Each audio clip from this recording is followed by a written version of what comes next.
Hey guys, what's up? This is Amazing Animal Adventures, and today I'm doing the snake tag challenge. I was tagged by NC Nature News. Go check out his channel down there in the description. Thank you for tagging me. So, actually right now I do not have any live snakes with me. I tried keeping racers for a while, with some of you guys saw some of those videos. Or some videos that had the racers in it. And it wasn't working out. They were very complicated animals. I was able to care for them, okay, feed them, give them enough room and all that kind of stuff. But as far as handling, they were really difficult snakes to handle, just because they were very aggressive. Every time I went by the tank, they would strike at me. I was able to get some of them to calm down, but some of them just wouldn't change. So I eventually ended up releasing them because I decided, you know, this isn't working out. I might as well get something that I can handle more often without having to worry about that all the time. So yeah, I ended up letting those guys go.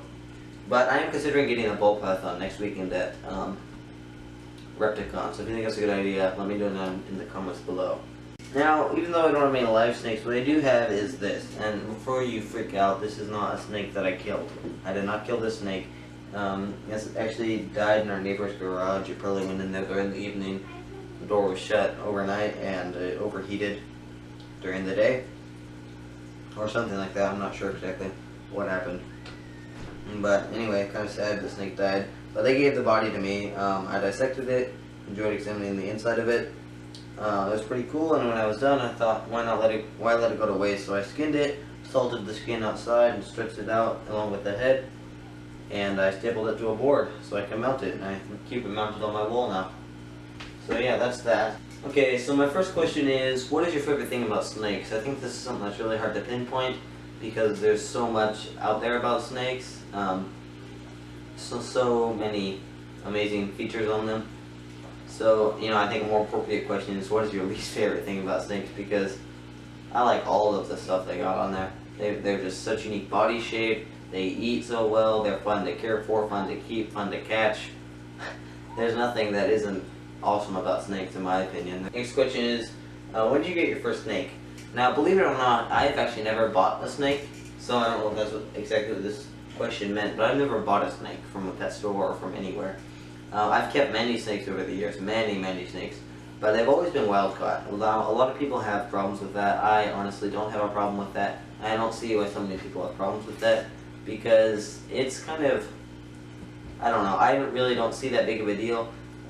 If I can care for the snake, if I can offer it what it needs, as far as care, as far as feeding, as far as all that, and if I'm enjoying keeping the animal and I'm learning about it, then I really don't see the problem with that. Lots of people have problems with that. I do not.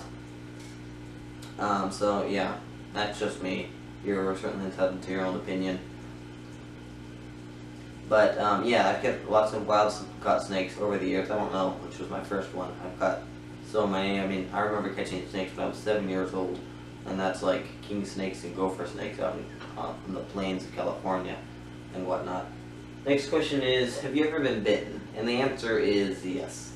Many times. I've been bitten by more snakes than I can count. Because I have a habit of, when I see a snake and I realize it's not venomous, I have a habit of reaching for it and grabbing it and picking it up and catching it. And that often results with it sinking its teeth into my flesh. But, you know, it's really not that big of a deal as long as it's not a dangerous snake. Lots of people ask me, well, doesn't it hurt, and doesn't this, and that, and that. Well, you know, it does hurt a little bit, but it's not that bad, because they're not tearing you like a dog or something. When they bite you, it's not tearing you, no. It's just, it's gripping you. So it's not so much of a cut, it is just a pierce, like a needle at a doctor's office or something like that. And then plus, normally when you're going after a snake, especially if it's larger, you have an adrenaline rush, at least I do, and then I can hardly feel the bite until later anyway. So, yeah. So the next question is, who inspires you? I think top on that list would be my uncle, who lives up in Indiana. Anyway, he has always loved nature, and ever since I was young, he would take me out hiking and to the pond and to wherever, and we'd go catch animals together and go hunting for frogs, and he'd help me catch snakes and stuff. He really inspired me to pursue the love of nature through the rest of my life. This question I think is interesting. This is, will you ever own a venomous snake? And lots of people would say no if they were asked this question. I can actually see myself in the future at some point possibly owning a venomous snake. If I did, it would be for me to observe. It would not be a snake that I would pull out and handle. Like, I've seen videos of people on the internet who would like pull out their gaboon viper and put it on the table or whatever, and those just like say, "Oh yeah, I've got my snake stick, it's okay." No, I would not be the kind of person who would do that.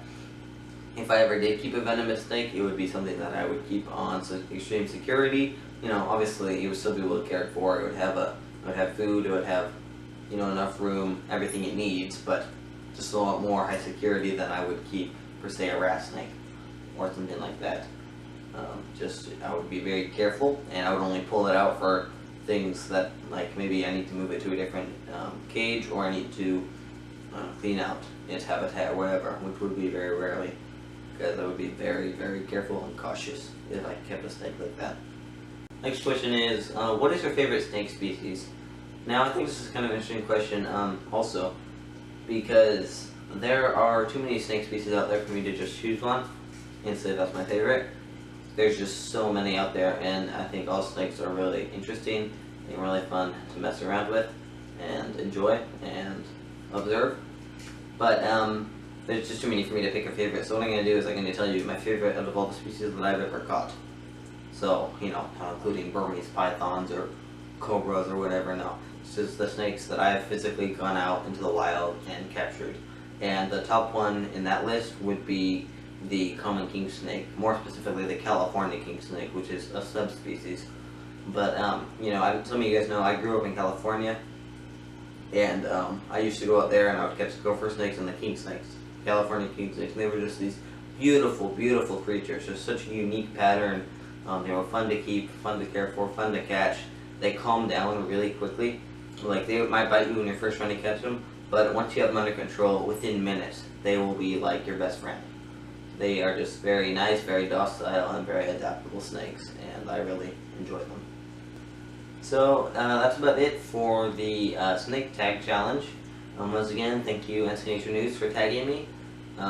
It's been a pleasure to be able to make this video. I hope you enjoyed it. If you did, drop a like. And also, last thing I want to say is I reached 150 subscribers the other day. So thank you for everyone who has subscribed and who has subscribed recently and who's been subscribed for a long time. It's a big help. I really appreciate your support. So thank you.